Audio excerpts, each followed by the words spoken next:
1 Kings chapter 17. Elijah announces a great drought. Now Elijah, the Tishbite from Tishbe in Gilead, said to Ahab, As the Lord, the God of Israel, lives, whom I serve, there will be neither dew nor rain in the next few years, except at my word. Elijah fed by ravens. Then the word of the Lord came to Elijah. Leave here, turn eastward, and hide in the Kerith ravine, east of the Jordan.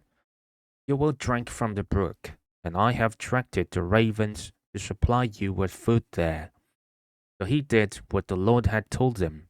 He went to the Kerith ravine, east of the Jordan, and stayed there. The ravens brought him bread and meat in the morning, and bread and meat in the evening, and he drank from the brook. Elijah and the widow of Zarephath. Some time later, the brook dried up because there had been no rain in the land. Then the word of the Lord came to him. Go at once to Zarephath in the region of Sidon and stay there. I have directed a widow there to supply you with food. So he went to Zarephath. When he came to the town gate, a widow was there gathering sticks.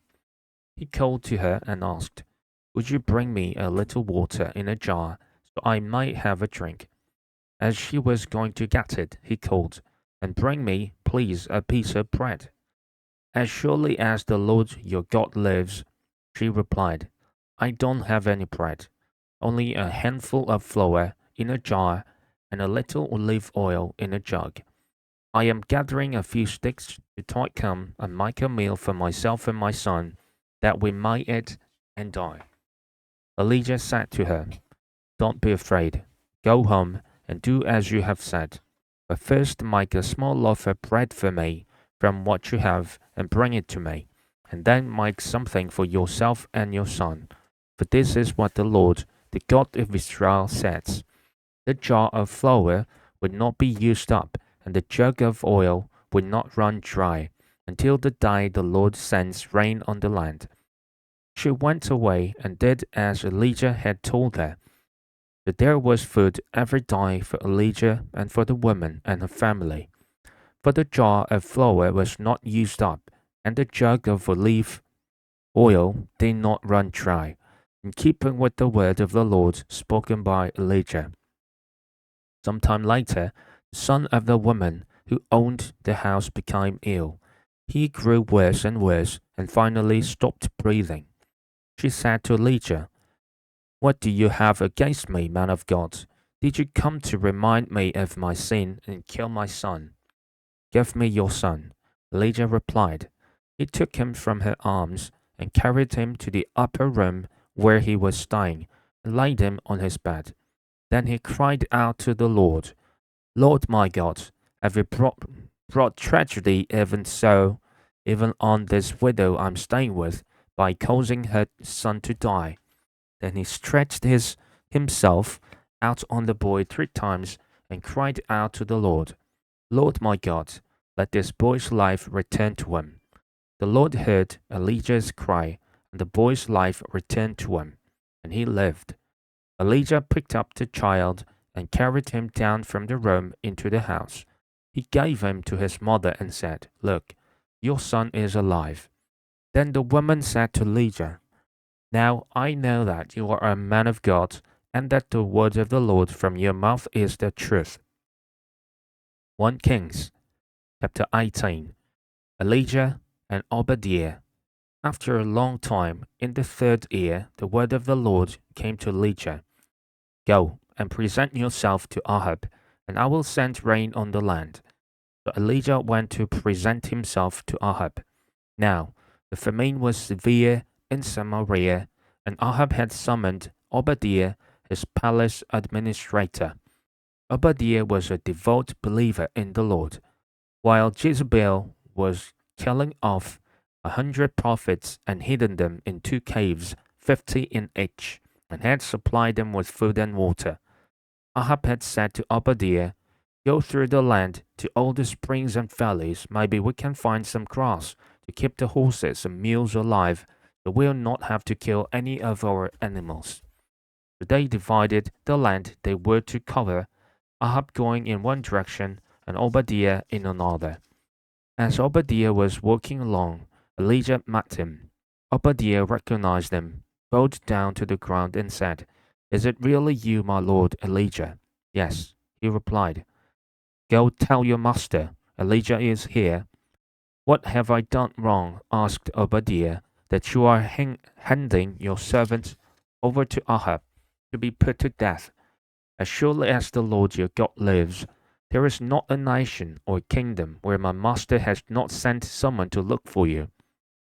And whenever a nation or kingdom claimed you were not there, he made them swear they could not find you.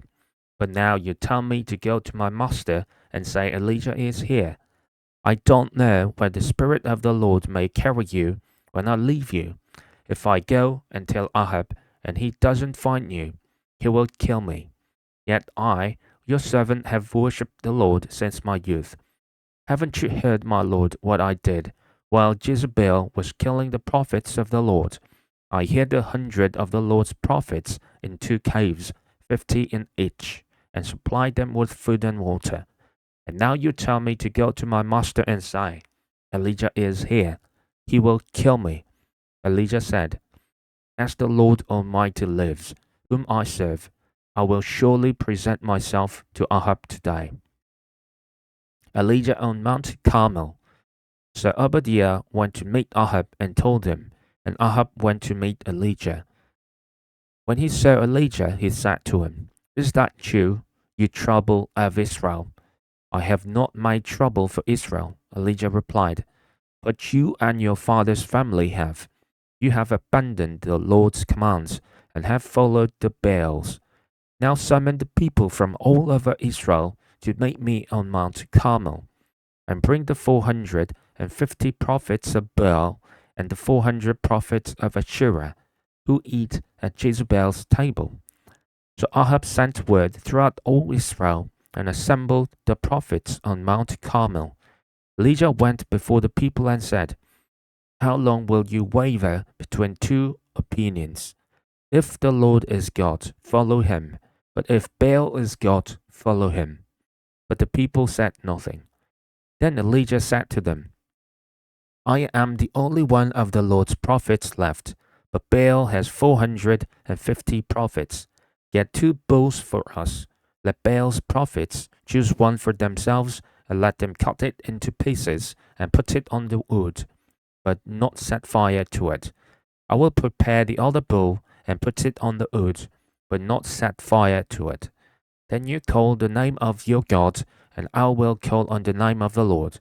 The God who answers by fire, he is God." Then all the people said, "What you say is good." Elijah said to the prophets of Baal, "Choose one of the bulls and prepare it first. Since there are so many of you, call on the name of your God, but do not light the fire." They took the bull given them and prepared it. Then they called on the name of Baal from morning till noon. "Baal, answer us," they shouted, but there was no response. No one answered, and they danced around the altar that they had made. At noon, Elijah began to taunt them. "Shout louder," he said. "Surely he is a god. Perhaps he is in deep thought, or busy, or traveling. Maybe he is sleeping and must be awakened." So they shouted louder and slashed themselves with swords and spears, as was their custom, until their blood flowed. Midday passed, and they continued their frantic prophesying until the time for the evening sacrifice, but there was no response. No one answered, no one paid attention. Then Elijah said to all the people, "Come here to me." They came to him, and he repaired the altar of the Lord, which had been torn down. Elijah took 12 stones, one for each of the tribes descended from Jacob, to whom the word of the Lord had come, saying, "Your name shall be Israel." With the stones he built an altar in the name of the Lord, and he dug a trench around it, large enough to hold 2 seahs of seed. He arranged the wood, cut the bull into pieces, and laid it on the wood. Then he said to them, "Fill 4 large jars with water, and pour it on the offering and on the wood. Do it again," he said, and they did it again. "Do it a third time," he ordered, and they did it the third time.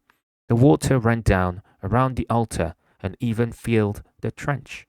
At the time of sacrifice, the prophet Elijah stepped forward and prayed, "Lord, the God of Abraham, Isaac, and Israel, let it be known today that you are God in Israel, and that I am your servant, and have done all these things at your command.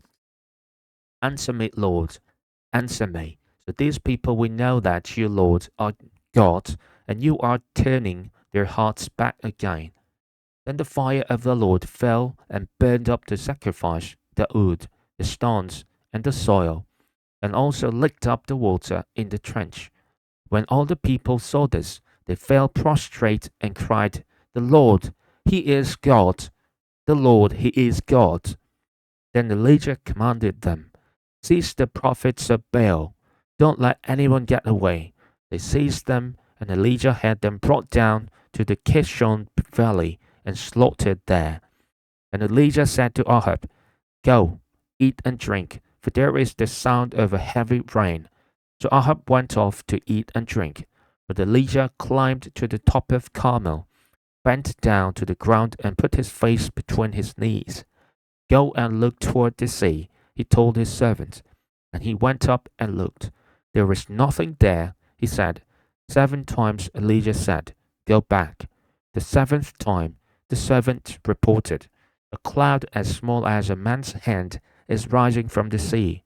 So Elijah said, "Go and tell Ahab, hitch up your chariot and go down before the rain stops you."